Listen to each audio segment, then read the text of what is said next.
nongeye kubasuhuza abakunzi ba Soma Rwanda TV, ikiganiro nimenya byinshi. Ariko Akili ararwaye, arwariye mu Bufaransa. Si ibyo gusa, turaza kugaruka no kuri Platini. Platini ni umwe mu bahanzi bakomeye cyane hano mu Rwanda bamenyekanye mu itsinda nka Dream Boys. Ngira ngo murabizi neza ko Platini yakoranaga n'umuhanzi witwa TMC. Njyewe ni Steven Rwanda, banzore ko wakoze subscribe. Ariko Akili hararembye rwose, ari hafi gupfa.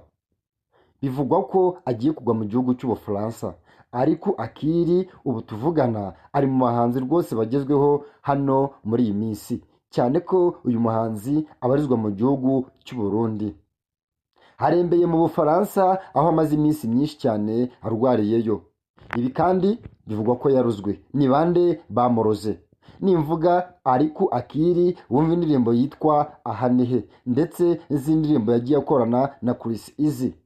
Izo ni indirimbo zakunzwe mu Rwanda, benshi baramukunze. Uyu muhanzi kandi agifatwa yahise ajyanwa kwa muganga, cyane ko rwose igitaraganya yahise agezwayo maze barasuzuma barebe icyo yabaye. Benshi bakomeje kuvuga ko uyu muhanzi yaba yarari gushutinga indirimbo zitandukanye maze akaba yafatwa n'igicuri akikubita hasi.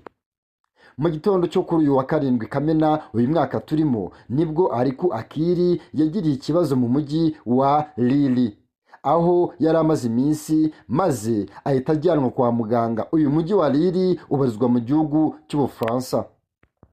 Imbangukiragutabara zahise zimujyana kwa muganga maze bamujyana mu bitaro byitwa Hôpital Saint Philibert. Nyuma yo kugezwa ku bitaro, akitabwaho kandi akamenyeshwa cyangwa se akabwirwa ko agiye kuvurwa. Ariko uyu mugabo bivugwa ko rwose yaba ari muri koma. Byari ku mugoroba w'uyu munsi ubwo yari yongeye gutora agatege nubwo atahise ataha. Bivuze ngo rero hari icyizere cy'uko uyu muhanzi ashobora kuba yakira. Bakunzi ba Soma Rwanda TV, ubwo baganiraga na Steven Rwanda, umwe mu bantu bari bamuri hafi, yabwiye Steven ko uyu muhanzi yagize ikibazo cyo korogwa, ariko ko cyangwa se kubw'amahirwe yahise yitabwaho ako kanya. Ibyamamare ngira ngo murabizi neza ko nta kindi kibazo bihura nabyo uretse korogwa kubera amashyari abantu baba babifitiye. Uyu muntu kandi ubwo yaganiraga na Steven Rwanda yatubwiye agira ati, rwose Imana yakoze, yahabaye rwose. Muri iki gitondo yari ameze nabi cyane, ariko Imana yahabaye maze aroroherwa. Ubu ngubu arimo aragenda amera neza.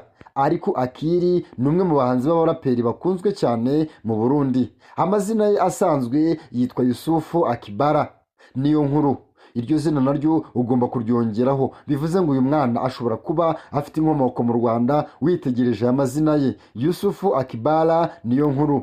Yavukiye mu ntara ya Ngozi, hakurya ahangaha rwose. Yanyuze mu buzima bugoye cyane bw'ubukene bwatumye ajya kuba ku muhanda, ariko ntiyacika intege. Mu mibereho ye mibi yahise yinjirira umuziki. Ubu tuvugana rero yateye imbere.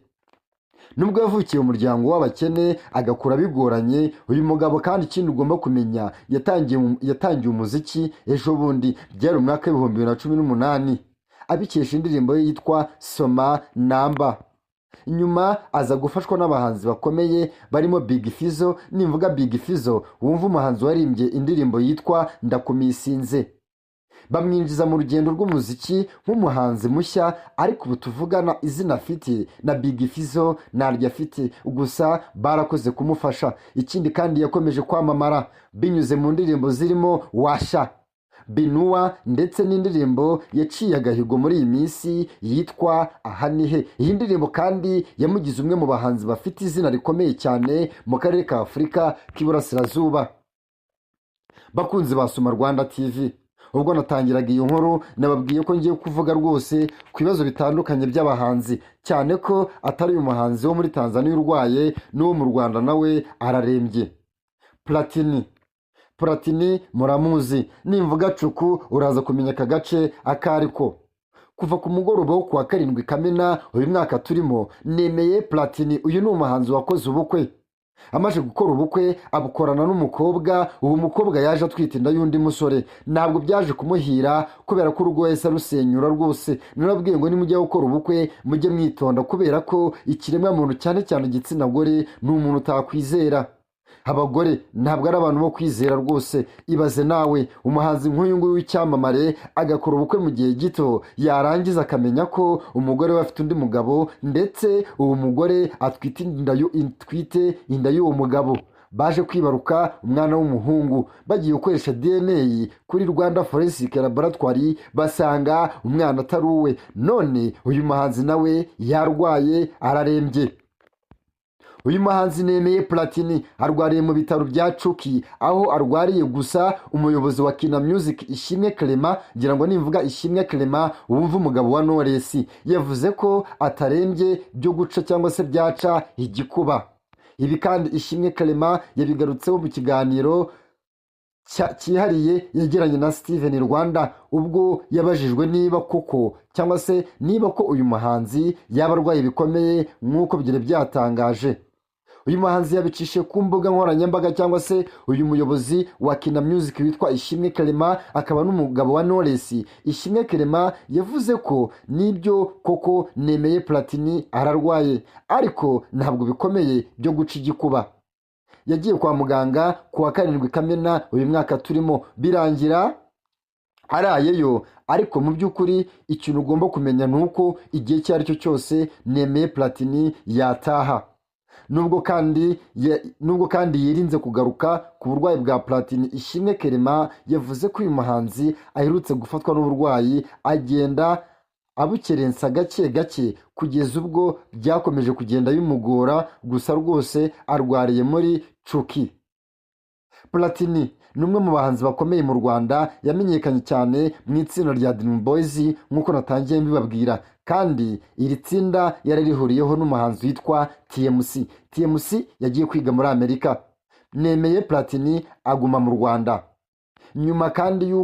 nyuma yaho Dream Boys ibashije kuba yasenyuka, cyane ko tutavuga ko iri tsinda ryasenyutse nk'uko Urban Boys byagiye bigenda. Iri tsinda ntabwo ryasenyutse, ahubwo umwe muri bo yagiye kwiga. Platini watangiye umuziki ku giti cye, yakoze indirimbo nyinshi cyane ko rwose izi ndirimbo yazikoze.